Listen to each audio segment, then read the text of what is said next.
पवईमध्ये मुलांना डांबून ठेवणाऱ्या रोहित आर्यचा एन्काउंटरमध्ये मृत्यू। रोहित आर्यनं कारवाई दरम्यान पोलिसांवर केला होता गोळीबार। अंडरवर्ल्डशी कनेक्शनवर ममता कुलकर्णी यांचं वादग्रस्त वक्तव्य।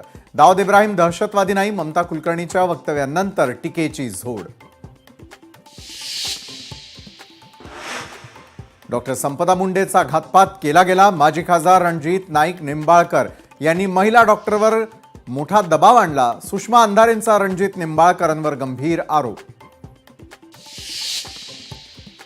मतदार यादीतील घोळासंदर्भात मनसेचा गौप्यस्फोट। चारकोपमध्ये उघड झालं मोठं प्रकरण। निवडणूक यंत्रणेच्या प्रामाणिकतेवर मनसेचं प्रश्नचिन्ह।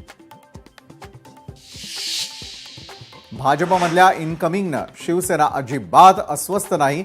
ताकदीचे लोक शिवसेनेला लागत नाही। भाजपच्या ऑपरेशन लोटसवर रवींद्र धंगेकर यांची प्रतिक्रिया। तर वैफल्यग्रस्त झाल्यानं धंगेकरांचं वक्तव्य। प्रवीण दरेकरांची टीका।